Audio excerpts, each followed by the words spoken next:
Ребят, всем привет! Сегодня 7 мая. Вот, и сегодня пришла новость, что уже полетели рои. Мои знакомые поймали рой. Вот, ну и, в общем, время пришло приготовить наши ловушки к ловле роев. Вот, кто смотрит мой канал, вот, тот видел, как мы изготовляли ловушки. Вот я сделал 3 ловушки на этот сезон, именно так, на показ. Вот, у меня их, конечно же, значительно больше.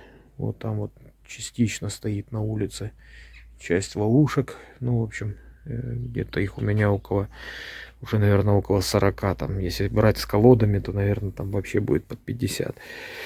Вот, ну не в этом дело, ребята. Вот, сегодня я покажу, как я комплектую ловушки. Вот, и покажу там некоторые секреты и хитрости, которые, ну, прям серьезно повысят шансы на то, что рой все-таки зайдет к вам. Вот. Хочу еще раз обратить внимание, ребята, тем, кто уже, ну, имеет какой-то определенный опыт, не надо мне там писать, там, вот ты неправильно сделал. Покажите, как надо сделать, и будем потом рассуждать. Еще такой момент. У меня канал называется «Бюджетная пасека своими руками». Поэтому, ребята, она, в принципе, ориентирована на новичков, которые хотят там своими руками, там, из подручных средств что-то сделать. И поэтому хотелось бы сразу подчеркнуть, ребята, я буду делать такой вот прям эконом-вариант упаковки этих ловушек. Да, это не совсем правильно, но для того, чтобы попробовать и поймать первый рой, этого вполне достаточно. Там уже дальше человек поймает, он уже разберется, что с ним делать, как с ним делать. Я ему покажу, расскажу, что надо делать. Но именно не надо мне писать, вот ты там поставил там обрезок от вощины, от листа вощины, что за жлобство, вот так не надо делать. Ребят, делаю с определенной целью. Цель я вам объяснил. Вот. Ну, в общем, в любом случае, хотите писать эти сообщения, пишите. Вот. Буду я на них реагировать? Ну, наверное, не буду. Вот, хорошо, ребята, не буду затягивать видео, приступаем к сборке нашей ловушки. Вот, ну и все покажу, все расскажу. Поехали. Так, ребят, ну и сразу начнем с хитрости. Значит, смотрите, вот есть у меня такое ведерочко, в него я скидываю всякое такое, видите, это всякие обрезки от воска. Тут же у меня побитая сушь молью, видите, она такая труха. И вот этот материал я обычно собираю, там, ну, воск, понятно, перетапливаю, но вот это вот у меня накопилось немножко. Вот, и да, я понимаю, сейчас начинающие скажут, а где же я такое возьму? Ребят, да, это будет проблема, но попытайтесь найти вот именно такие вот штучки. То есть они будут стоить там копейки, возможно, просто если у вас есть какой-то знакомый пасечник, у него 100% вот этого вот добра хватает. Вот, и он с вами просто бескорыстно, я думаю, поделится вот такими вот вещами. Значит, для чего нам это надо, ребята? Это будет приманка. Всякие там оперо и всякая такая вот фигня там, которая там придумана, чтобы зазывать рои. Ну, я не знаю, ребята, я пользовался, что-то я как-то вообще разочаровался в этих средствах. Вот, может, нет, что-то подсунули не то. Но в любом случае, лучше, чем вот это, я еще пока ничего не использовал. Вот, да, говорят, можно там старые холстики с прополисом использовать, там их прибивают на улике. Ну вот, мне кажется, это еще более бюджетное средство. То есть холстик еще там могут вам и не дать его там. Ну, в общем, а вот такую вот труху такую вы точно найдете без проблем. Вот, для чего мы ее будем использовать? Сейчас я, ребята, то есть понадобится нам сейчас горелка. Вот у меня тут горелочка уже заготовлена. Вот, и сейчас мы должны сделать такие 2 наплавки. То есть я беру вот прям вот эту труху, ребят, сюда я ее помещаю. Вот, и горелочкой я ее буду расплавлять. Не знаю, смогу ли я это сделать на камеру, но сейчас попытаюсь, если что-то получится.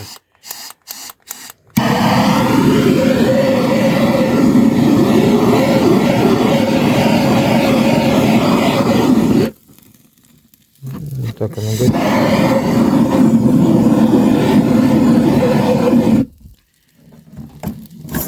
Вот так оно у нас разгорелось, ребят.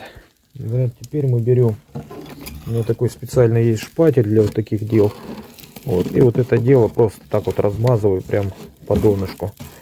То есть желательно, чтобы вот эта вот вся масса, она здесь где-то хотя бы в одном месте будет размазана. Вот. Ну вот как-то так, ребята. То есть видите, да, я тут прям намазал, напачкал. В общем, что у нас получается, ребята? Вот эта вот вся масса, она очень так приятно пахнет, вот как печеным медом. Вот. И пчелы просто дуреют от этого запаха. И вот это вот лучшая приманка, ребята. И еще такую же штуку мы делаем вот здесь вот на фасаде.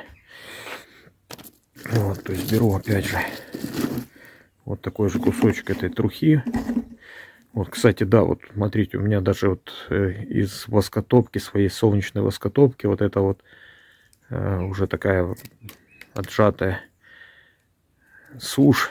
Ну, в общем, она такая полусухая. Ну, короче, там воска чуть-чуть осталось. Но вот ее тоже очень хорошо для вот этих целей использовать.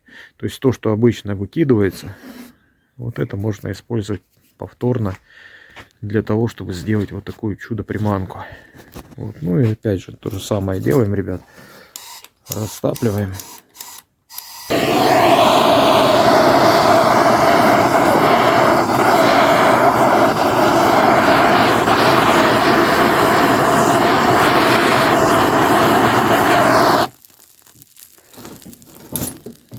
И аналогично мы ее дадим ей немножечко растопиться. Вот, и все, и так вот приминаем ее.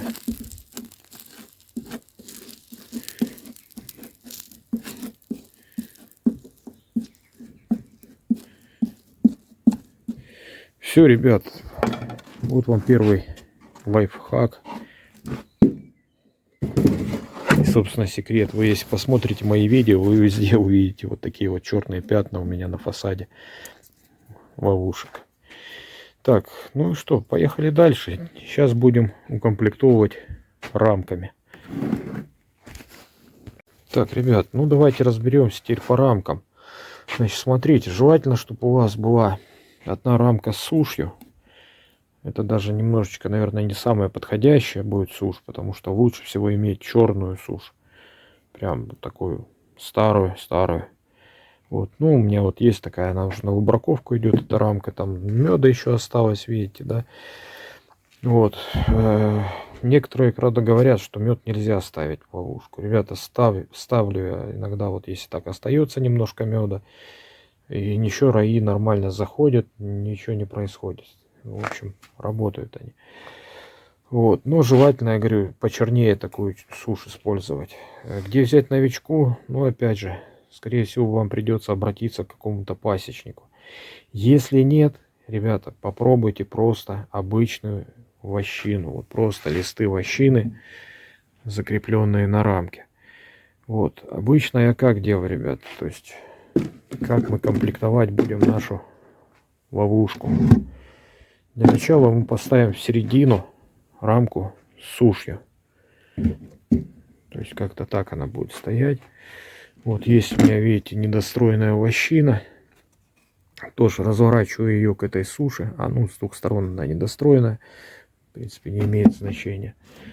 В общем, ставлю таким вот образом. Дальше, ребята, ставлю опять вощину, но уже с другой стороны от суши, которая у нас уже стоит в серединке. Вот. И дальше уже оставшиеся 3 рамки, говорю для новичков, не стесняйтесь набивать вот такими вот обрезками.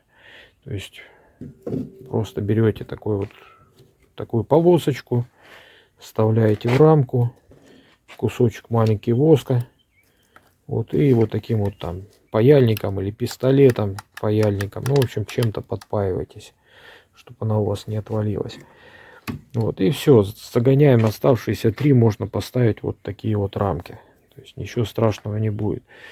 Значит, смотрите, у нас, когда рой заходит, он такой заряженный, он прям мотивированный.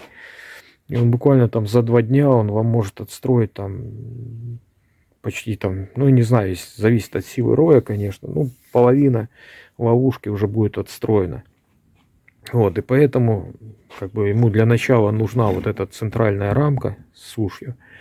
Вот, и 2 рамочки с вощиной. И если вы часто проверяете свои ловушки, а я проверяю, ну, как минимум раз в неделю, проезжаю, просматриваю все свои ловушки, вот, то, в принципе, у вас как бы сильно они тут застроить не успеют.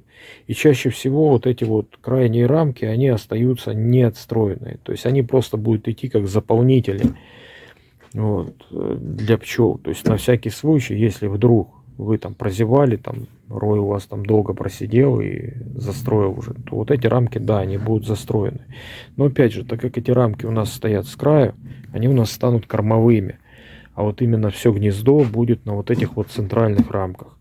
И потом мы нормально пересаживаем гнездо, а боковые рамки можете переставлять, а можете оставить их для следующего раза. То есть, опять же, укомплектовать ловушку и опять же ее поставить. То есть у меня там на одном месте бывало и по 2, по 3 роя заходили. Вот, так что, ну, то есть у меня за сезон, там вот прошлый сезон 25 раев было, то есть там некоторые ловушки там по 2 раза сработали, и даже, по-моему, несколько штук и по 3 раза сработали. Ну, есть, конечно же, какая-то часть там, которая вообще никогда не сработала. Вот, ну, это же у нас как лотерея, правильно? Вот, ну, еще раз подчеркну, ребята, вот такие рамки ставим на края. Вот, если нету никаких рамок, ставьте даже в середину такие рамки, у вас отстроят, пчелы отстроят, там уже сами натянут эти рамки, сами вытянут этот воск.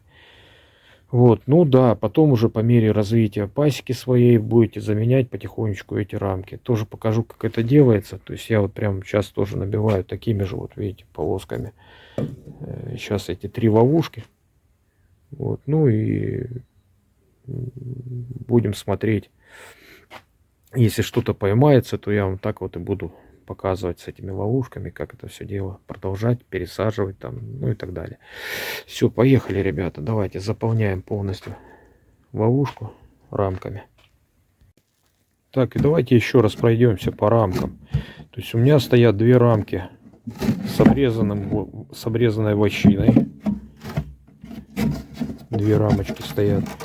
Потом с обычной вощиной полный лист. Потом стоит рамка с сушью. Еще одна рамка с вощиной недостроенной. И еще вот обрезок. Так, и далее, ребята, нам обязательно надо закрепить рамки, чтобы они не болтались. Потому что во время транспортировки и перевозки пчел вы можете их просто там, ну, помять, погубить. Поэтому вот у меня есть такие, видите, полоски металлические с отверстиями. И, в общем, я сейчас подрежу под нужный размер. Ну и прикручу рамки, они будут держаться вот за счет этой железочки. С 2 сторон крепим. Поехали.